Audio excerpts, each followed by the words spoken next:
Dude, Leap Slam is shit. I swear to God. Leap Slam on Berserker on Uber Elder is shit. You always jump 2 or 3 times, dude. Hell, dude.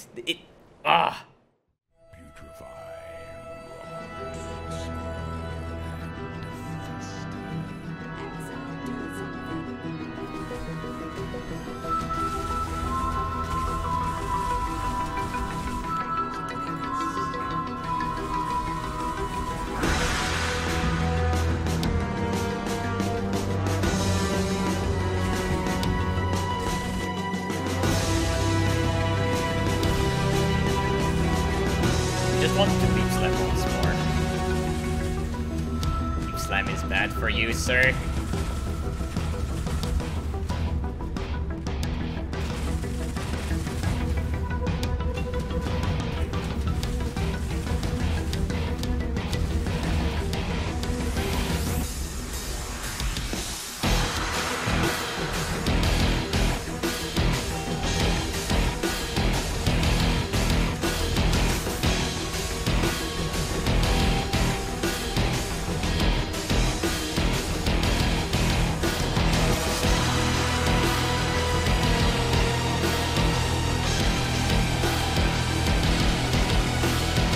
Dodging Uber Elder 101.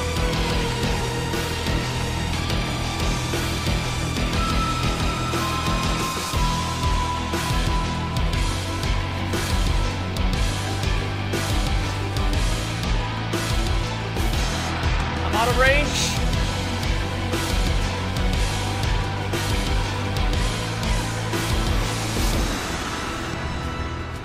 New face transition, sir? Oh, thank you. How nice of you, Mr. Elder.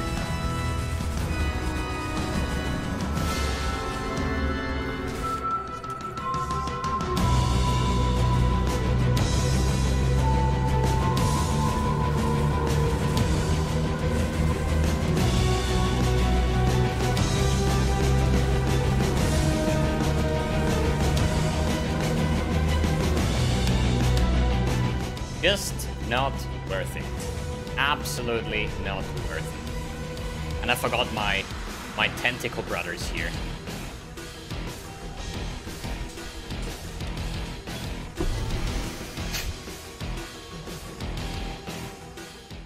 Hey guys, and welcome to a new video. Today I want to show you the Space Striker. What I was talking about is the Eternally Shroud Wild Strike Lightning Wild Strike Berserker. So, you want to hear the long story or the short story?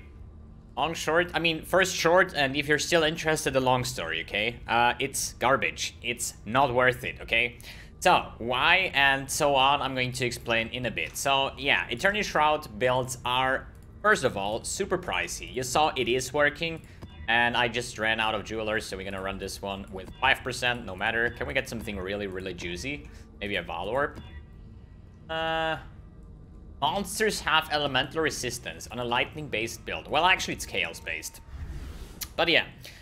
So, I want to use this video to show you why it did not... Like, this is not going to be this typical build guide in that case, where I go over every single item. The path of building is actually included in the description below, as always.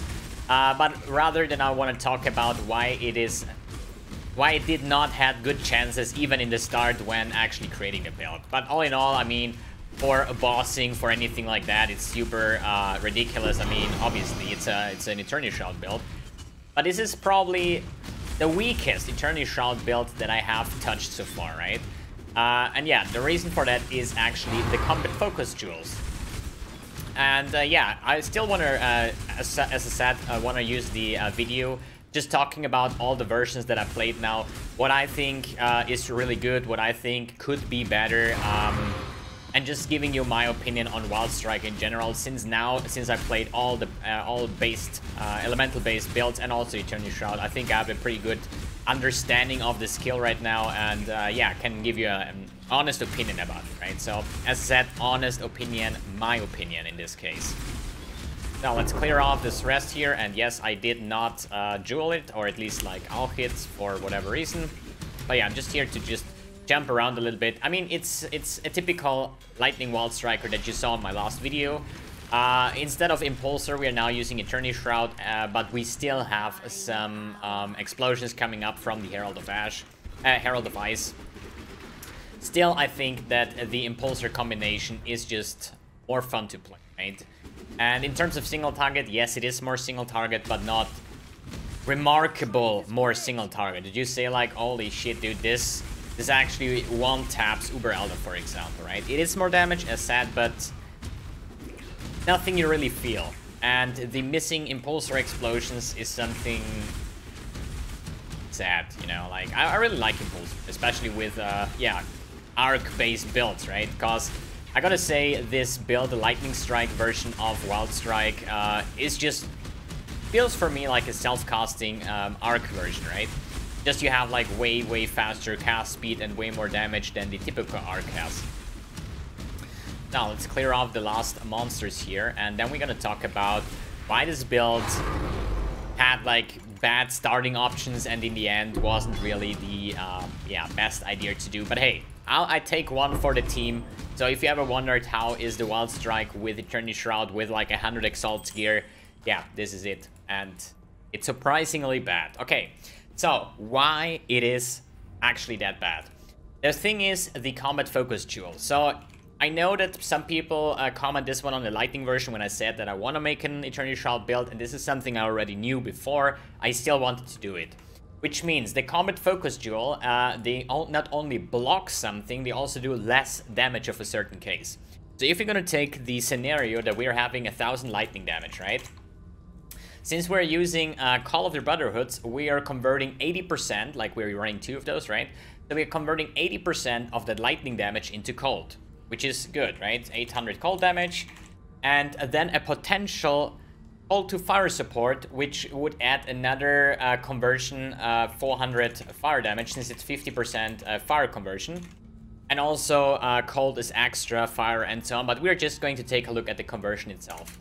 So what happens here is here we have the Eternity Shroud proc, and if you're new to Eternity Shroud builds, this video is probably not for you because it's some other mechanic built in.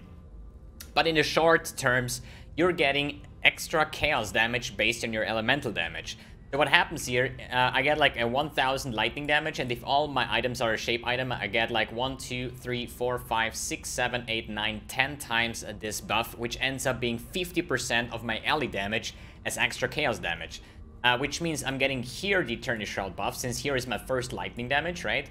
And then I get the Eternity Shroud proc on the cold version as well, and then I get the cold, the Eternity Shroud proc on the fire damage. This is how this actually works, right? So what is the problem now with this one? If we're taking the how it should look like in what happens here on this build, since we're doing less cold damage if we're blocking cold, and we're doing less fire damage if we're blocking fire, this applies before the Eternity Shroud, right? So we're not having 800, we're having 400, right? Because we're converting 80% makes 800, but we're only doing 50% less cold damage, which ends up being 400. Same happens over here. When we are adding the Call to Fire support, we would actually end up now having 200 fire damage, since it's 50% of the cold damage, but since we're doing less fire damage, 50%, we're ending up having 100 fire damage. So this is the actual outcome from the build at the moment, and this is how it could be, right? So if we're taking a look in the path of building, how does that look like at the moment? If we're gonna pull this one over, Wild Lightning. So we do have some respectable DPS. Yes, it is more damage than the lightning-based version. The reason for that is we're getting the full Eternity Shroud proc over here, and we're getting it over here with the remaining cold damage, which sums up to be more than just the 1000 lightning damage, right? So another good thing is we can scale now cold damage. Since we're converting 80% of the cold damage from lightning damage into cold damage, means we can get in our hatred, and this does way more damage than the Wrath version. especially because we can add the Wrath base crit over here, right? So this gives us some very, very juicy DPS. And my gear itself is not really lightning-based focus or anything. It's just like generic ally damage, counts for everything, fizz damage. So it will all get converted into lightning and then from the Call of the Brotherhoods into the Eternity Shroud into cold damage. So the thing is, what I want to mention here, if we are taking a look at the typical Eternity Shroud build, what would be this scenario here, the Call to Fire support should actually be, in theory, one of the best support gems on your skill. So if you're gonna take a look at my current Wild Strike, let's take a look, where is Call to Fire support? It is here. It's like on position, I don't know, like 20 on the support list, and it adds from 7.6 million to 8 million. So I'm only getting like not even half a million from the actual best support gem. So we're gonna add this one here as well. So yeah, it's like 600,000 in the perfect scenario. And with a perfect scenario, I mean that we're having a Wither Totem with fully stacked Wither stack, so it's the chaos damage is dealing more damage. And if we take a total scale from what damage we're doing, there is a small percentage of lightning, a little bit bigger percentage cold, but the most is chaos damage here, right?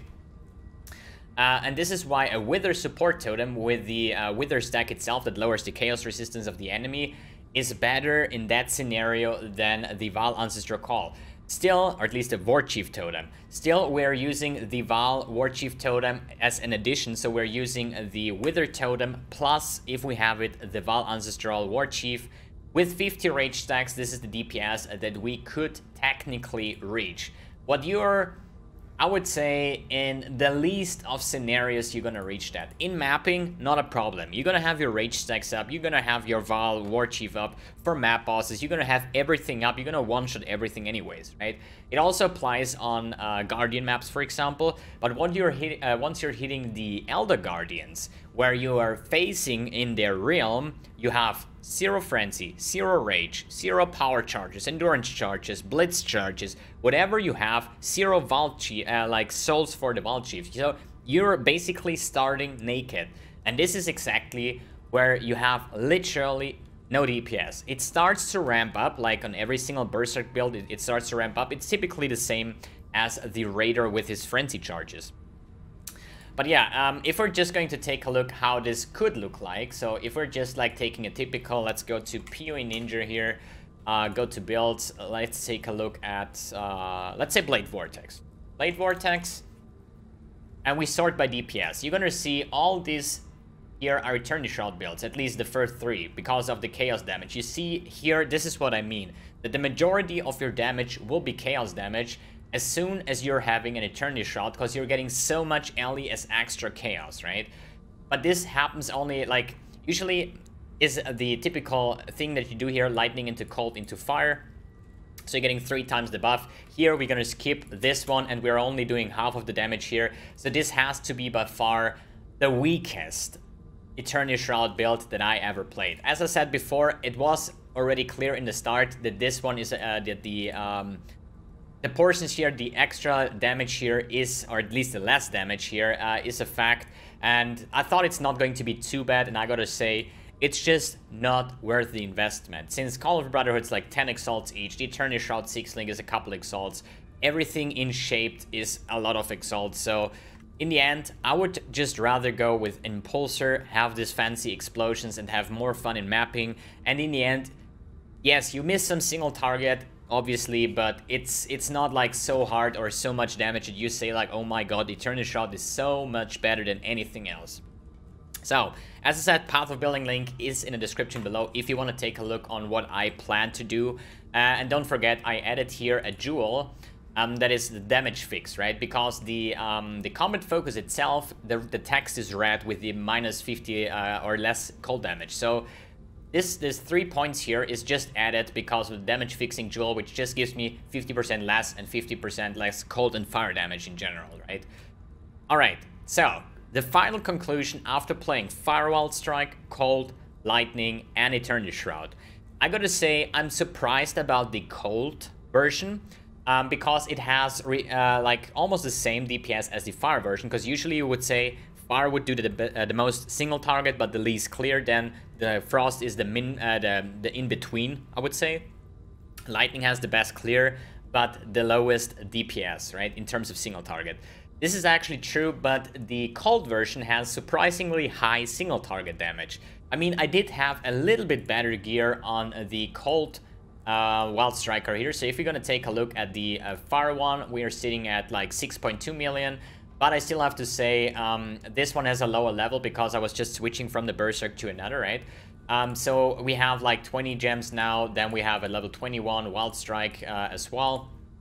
So the damage will ramp up. But still, we're having like a solid 6.5 million Shaper DPS. Then on the cold version, we're having a solid 8.3 million. And this is because of the Pandemonious and all the damage penetration we're getting from the cold side of things.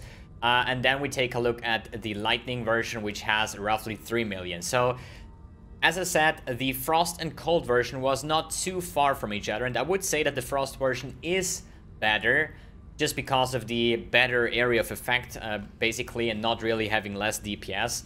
And the only thing that I don't like about Frost, it's for me, Frost Wild Strike is the weak version of Frost Blades, basically, right? Because Frost Blades will clear even better, while still have a lot of good single target DPS.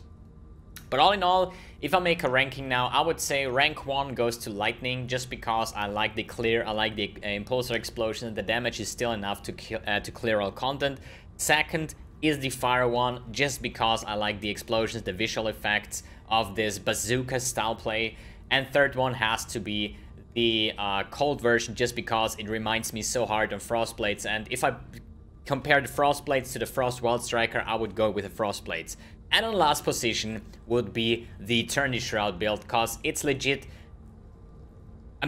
just a waste of currency, okay? So yes, it is better than the Lightning, but for what price? Probably 100 exalts on this build in general.